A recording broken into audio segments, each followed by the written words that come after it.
Israel के हालिया हमले ने दुनिया का ध्यान फिर से ईरान के परमाणु कार्यक्रम की तरफ खींचा है। तेहरान के सैन्य ठिकानों पर मिसाइलें बरसी और 2 परमाणु वैज्ञानिकों की मौत ने एक बार फिर सवाल खड़ा कर दिया है। वो ये कि क्या वाकई ईरान के पास इतना न्यूक्लियर पावर है कि वो हथियार बना सके। ईरान खुद कभी इस बात को नहीं मानता है कि उसका इरादा परमाणु बम बनाने का है, लेकिन अमेरिका और संयुक्त राष्ट्र की परमाणु निगरानी एजेंसी यानी IAEA का दावा है कि ईरान के पास अब इतना समृद्ध यूरेनियम है कि वो कुछ ही हफ्तों में परमाणु बम बना सकता है।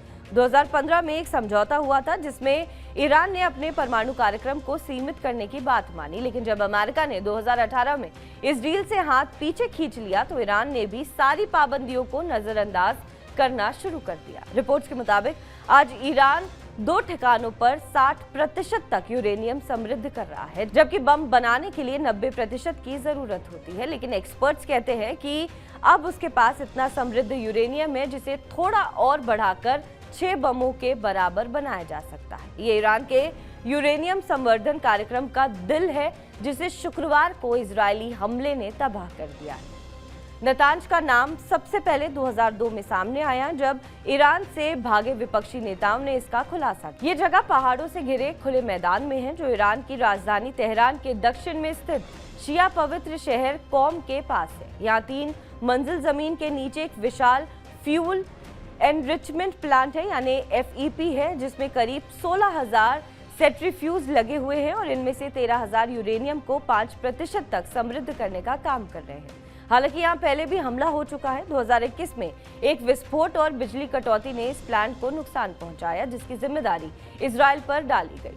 फोर्डो कौम शहर के दूसरी ओर स्थित है और इसे नातांज से भी ज्यादा सुरक्षित माना जाता है, क्योंकि ये पूरा परिसर एक पहाड़ के अंदर है, जिससे इसे बमबारी से नुकसान पहुंचाना बेहद मुश्किल है। 2009 में अमेरिका, ब्रिटेन और फ्रांस ने खुलासा किया था कि ईरान इस जगह पर सालों से चोरी छिपे काम कर रहा है और IAEA को जानकारी नहीं दी गई है। 2015 की डील के मुताबिक फोर्डो में कोई यूरेनियम समृद्धि नहीं होनी थी, लेकिन अब वहां करीब 2000 सेंट्रीफ्यूज मशीनें फिर से चल रही हैं, जिनमें से 350 मशीनें 60% तक समृद्धि कर चुकी हैं।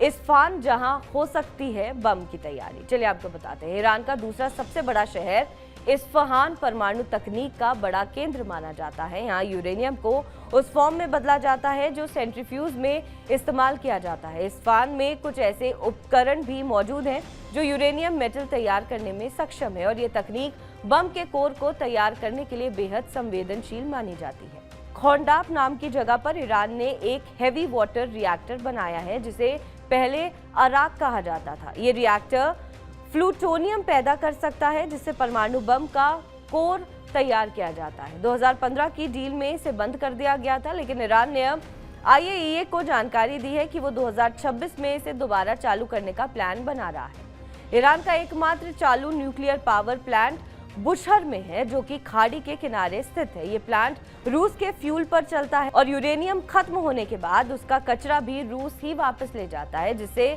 इसे अपेक्षाकृत सुरक्षित माना जाता है। बहरहाल इस खबर पर आपका क्या कुछ कहना है, हमें कमेंट करके जरूर बताएं। बाकी देश और विदेश की तमाम बड़ी खबरों के लिए आप देखते रहें TV9 डिजिटल।